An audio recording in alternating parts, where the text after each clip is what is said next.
Hello everyone. I hope you are all doing well. This singer. In this episode, we are gonna talk about the matrix, which is the subcategory of linear algebra.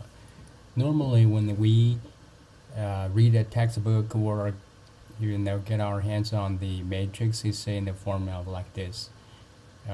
The However, we need to be able to derive to the original matrix format. You can imagine the original matrix is actually, in this example, you can imagine three rows of equations being stacked together. So like forming a matrix, you have three rows and you have three variables and you have three columns of coefficients, and then you form a matrix.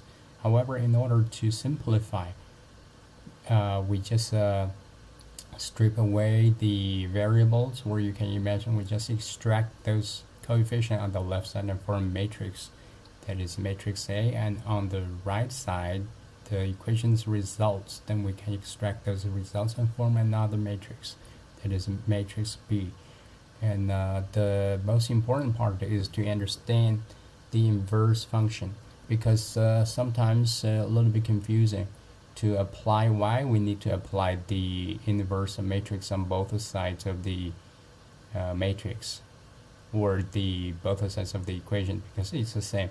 You just they can imagine that they are actually indivisible x and y z populated. You can imagine those vertical lines there as x y z. If it's negative, then it's negative is subtraction instead of addition. However, if it's no negative sign, it's definitely addition, because there's no need to be specific to put a positive sign in front of the coefficients. At this step, I use a simple example to help us to understand why we need to use the inverse of the matrix. The matrix, we need to first understand very simple concept, which is like this equation. You have a 3x equals 9. However, if you want to solve this equation, the best way is to apply a reciprocal of 3 on both sides. The reason why we need to do it is simply because the reciprocal of 3 is 1 over 3. The numerator is 1, the denominator is 3, then you have a common denominator. You can strike this 3, the denominator with the coefficient out, then you have a 1x. And on the right side, you have the denominator can also be struck out, because 3 times 3 equals 9. You have a 3, and that's how you can simplify the equation.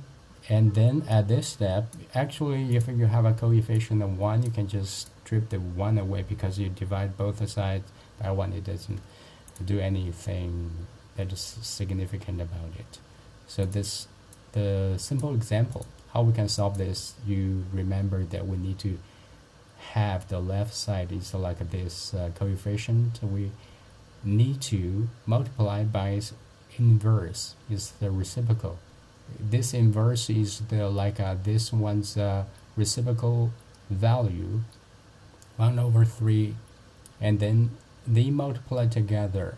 They will form a identity matrix. Is similar like this one. It's very direct, and on the right side you apply the inverse on both sides. Okay, in this step I'll just show you how it's done.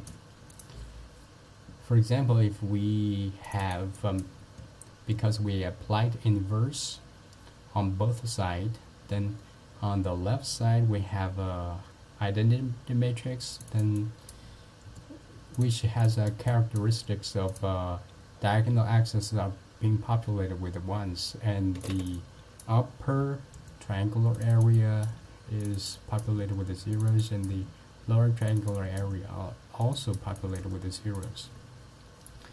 And of course, this we just grab this because both sides are being multiplied by the inverse function. We can just walk through very quickly.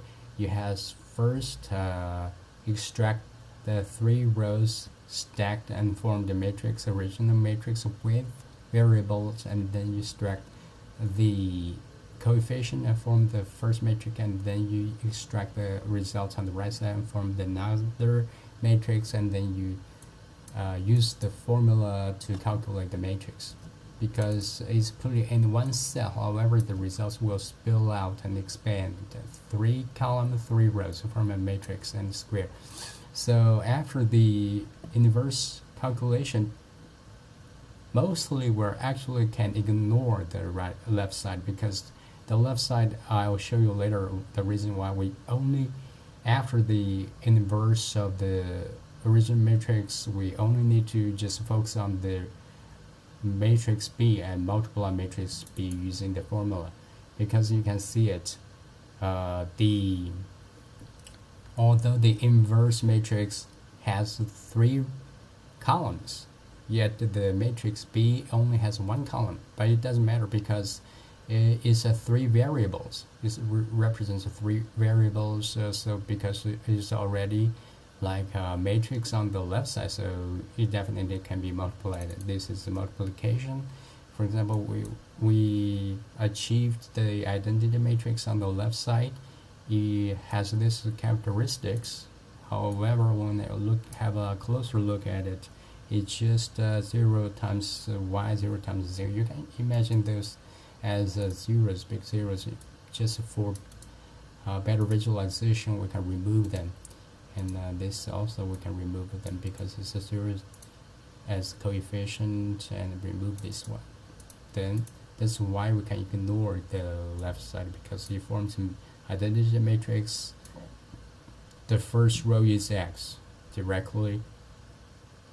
This is the answer. The second row only has y, because the other 2 variables has coefficient of zeros, which eventually 0 times the variable equals 0. And also the last row z, and then this is how it's formed.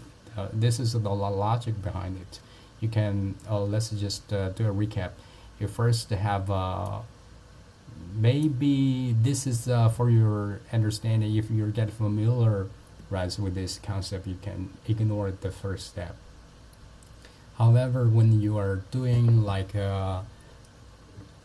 multiple variable equations, like solving those stuff, you can stack it up and form matrices, extract coefficients and form the first matrix, and extract the results on the right side from the second matrix, and then you use the inverse function to calculate the inverse matrix, to form an inverse matrix, and then you multiply the results, because the left side, it's already the identity matrix. Identity matrix is just a 1-on-1.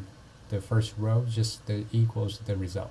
The second row is the y, because this area are populated with the zeros, and the last row is just -1. This is how it is. So I guess this is what I'm trying to say.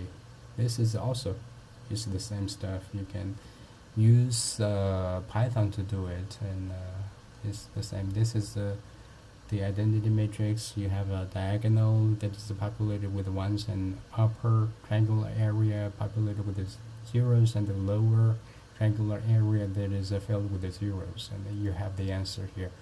And for better visualization, you can have a look at it. This is the coefficient matrix, and then inverse, and then you use this coefficient matrix, it times the inverse of it, and then the results is just identity matrix.